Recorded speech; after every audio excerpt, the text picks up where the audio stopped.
Selamat datang di kuliah 10 menit tentang Enterprise Architecture bersama Romi Satriwahono. Untuk menjelaskan tentang Enterprise Architecture, saya gunakan sebuah analogi yang sederhana. Seandainya, saya memiliki rumah yang sangat megah seperti ini.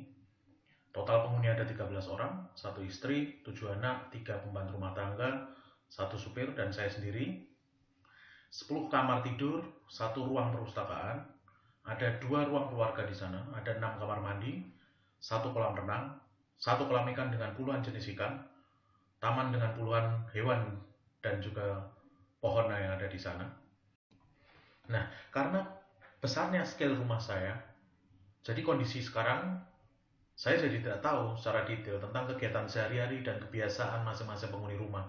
General saya paham, tapi secara detail saya nggak paham. Seluruh aset di rumah dan di mana posisinya saat ini. Dokumen yang dihasilkan oleh seluruh penghuni rumah satu persatu, saya juga tidak tahu. Juga saya nggak tahu tentang tahapan detail, bagaimana mengurus atau menguras kolam renang, bagaimana membersihkan kamar tidur, kamar mandi, ruangan tengah, dan sebagainya. Efek dari kondisi rumah saya yang seperti itu, skalanya besar, saya tidak menangkap secara detail, dan saya tidak punya peta gambarnya seperti itu tentang rumah saya. Timbul masalah ketika suatu saat saya butuh kursi di dapur. Jadi dapur perlu kursi, saya beli, ternyata sebenarnya di ruang tengah ada kursi yang tidak terpakai gitu.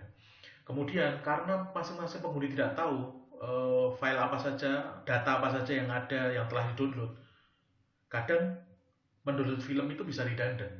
Padahal efeknya internet jadi makin lambat, kekurangan space hard disk.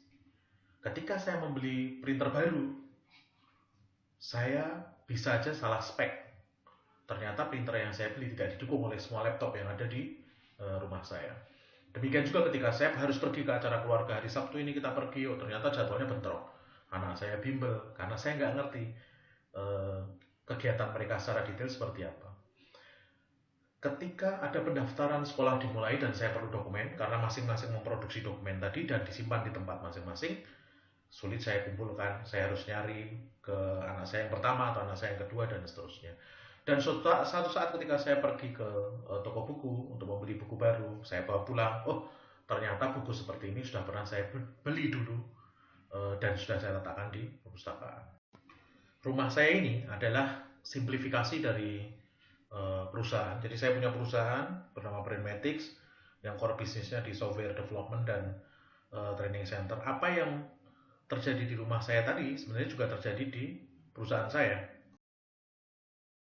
Kondisi kantor saya dan masalahnya juga sama. Ketika suatu divisi membeli laptop, ternyata ada laptop yang tidak terpakai sebenarnya di divisi yang lain. Ketika kita membeli printer baru, banyak yang tidak, komputer yang tidak, atau laptop yang tidak support printer tersebut. Ketika ada staf mengajukan cuti misalkan, dia nggak ngerti ini prosesnya harus seperti apa, karena bisnis prosesnya mungkin tidak tergambarkan. Ketika mengikuti tender dan perlu dokumen, dokumen sulit dikumpulkan karena dokumen tersebar di setiap individu-individu tadi. Dan suatu saat ketika suatu divisi ingin membuat software, ternyata sistem yang sama sedang dikerjakan oleh divisi yang lain. Jadi untuk mengatasi hal itu, saya perlu suatu peta, saya perlu suatu cetak biru, saya perlu kondisi di rumah saya kalau ini rumah, di mana letak ruangan-ruangan, masing-masing ruangan ada barang apa saja. Kalau dalam organisasi sebenarnya meja atau dalam enterprise architecture sebenarnya meja, kursi ini adalah software sistem dan juga infrastruktur yang ada di perusahaan kita, gitu ya. Jadi eh, saya perlu tahu ruangan, saya perlu tahu aset yang ada di dalamnya, saya perlu tahu bisnis proses yang ada di dalamnya, masing-masing staff harus mengerjakan apa.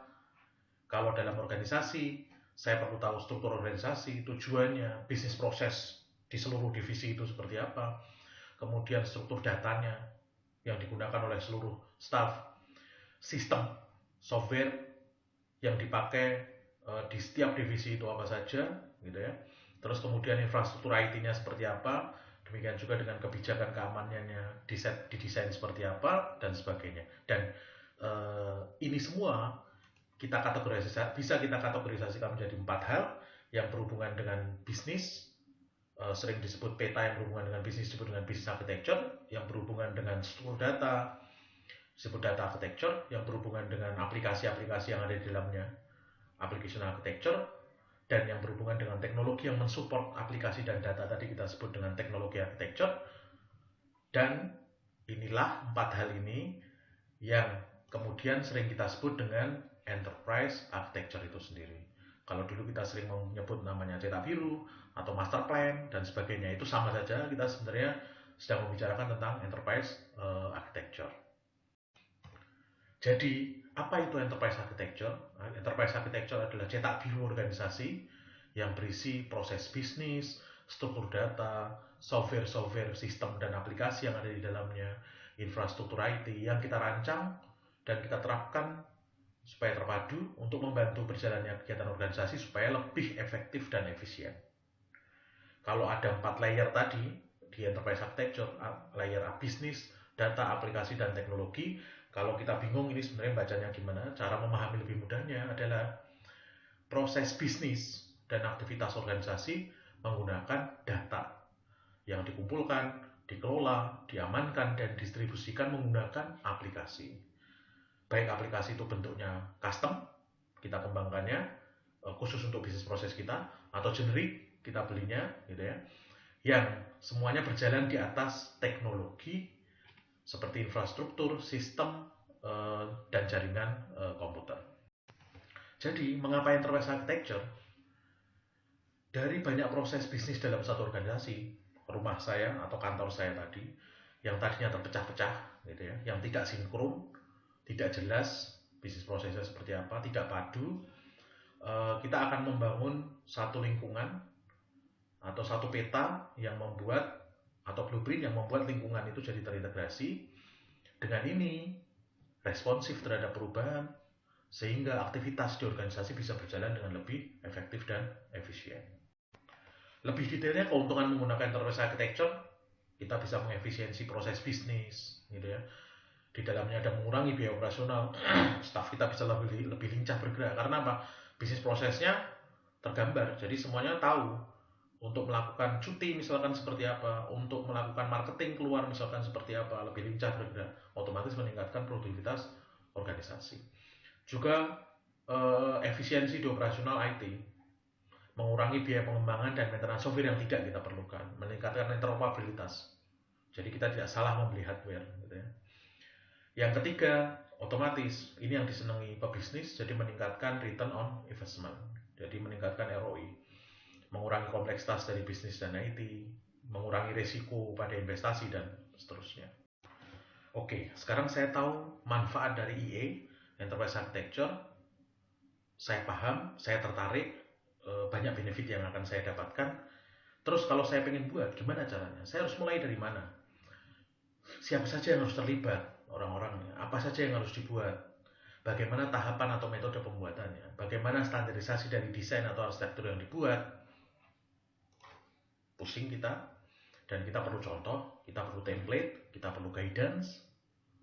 Contoh, template, guidance, metodologi itulah yang disebut dengan enterprise architecture framework.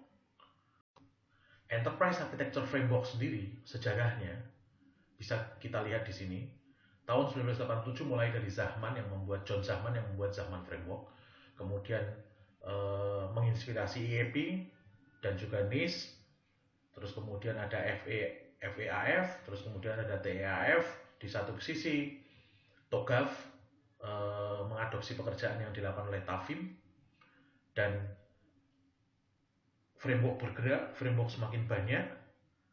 Kalau bisa kita rangkumkan, ada 5 jenis framework berdasarkan model bagaimana dikembangkan dan siapa yang mengembangkan gitu ya. Jenis yang pertama yang dikembangkan berdasarkan konsorsium, TOGAF termasuk di sini. Kemudian yang Defense Industry Framework gitu ya, dikembangkan oleh institusi defense, contohnya DODAF. Terus kemudian yang Government Framework seperti NIST, TAF, FEAF, dan seterusnya. Open Source Framework juga ada. Dan yang terakhir, Proprietary Framework, itu seperti Zahman Framework dan seterusnya masuk di Proprietary Framework. Dan beberapa literatur menyebutkan bahwa di tahun 2013 boleh dikatakan TOGAF termasuk salah satu enterprise architecture framework yang paling populer di eh, berdasarkan jumlah sertifikasi yang dimiliki oleh orang-orang di dunia ini. Dan kemudian beberapa peneliti juga mencoba mengkomparasi EA framework mana yang paling bagus, seperti yang dilakukan oleh Roger Session. Dia membuat paper penelitian tentang komparasi dari 4 metodologi atau 4 enterprise architecture framework yang ada. Sayangnya tidak berhasil memutuskan satu yang terbaik karena memang masing-masing punya kelebihan dan kelemahan. Roger Session hanya membuat satu kesimpulan bahwa ternyata Zahman framework kuat di taksonomi, TOGAF kuat di metodologi, FAAF bentuknya lebih seperti katalog, gitu ya. Terus kemudian Gartner arahnya guidance, practice guidance. Kemudian tools apa saja yang bisa kita gunakan untuk membangun enterprise architecture? Kita sebenarnya bisa saja tidak menggunakan tools seperti ini, tapi kita cukup dengan menggunakan aplikasi Office seperti OpenOffice atau Microsoft Office, gambar pakai Visio atau PowerPoint cukup. Tapi bila kita ingin menggunakan EA tools yang mungkin standar sesuai dengan framework yang kita gunakan, kita bisa melihat tulisan dari Seckerman tentang Enterprise Architecture Tools Selection Guide. Dia menganalisa puluhan tools untuk mengembangkan EA, untuk mengembangkan IE, dan dia kategorisasi menjadi 4. Ada yang levelnya paling tinggi leaders, matang, mature, visionaries di bawahnya, challenger, sama niche player atau pemain baru. Leader, visioner, rata-rata levelnya sudah masuk ke laporan-laporan Gartner dan juga Forrester. Bukan berarti bahwa niche player tidak bagus. Contoh, apabila kita ingin menggabungkan pengembangan IE dengan pengembangan sistem yang ada di tempat kita pengen menggunakan UML, mungkin cara yang paling nyaman kita pakai enterprise architect dari Spark System. Tapi kalau saya pengen menggunakan framework TOGAF dan saya pengen mengikuti seluruh artifact dari TOGAF standar, itu kita bisa menggunakan tools semacam Planning IT dari Alphabet atau Abacus dari Evolution. Demikian, kalau bisa saya simpulkan apa yang saya sampaikan hari ini. Satu, saya jelaskan tentang apa dan mengapa Enterprise Architecture. Yang kedua, tentang Enterprise Architecture Framework. Jadi framework yang bisa kita gunakan untuk membangun Enterprise Architecture. Dan yang ketiga, Enterprise Architecture Tools. Tools yang bisa saya pakai untuk membangun Enterprise Architecture. Penjelasan lebih detail bisa didapatkan dari slide saya, gratis Anda download di romisatriwahono.net. Lebih rinci lagi, bisa mengikuti training di brandmatics.com. Ada 4 kelas yang biasa saya ajar: TOGAF Fundamental, TOGAF Foundation, TOGAF Certified. Juga saya ajar di beberapa program pascasarjana di beberapa universitas yang saya ajar. Demikian, terima kasih atas perhatiannya. Sampai ketemu lagi di mata kuliah saya yang lain.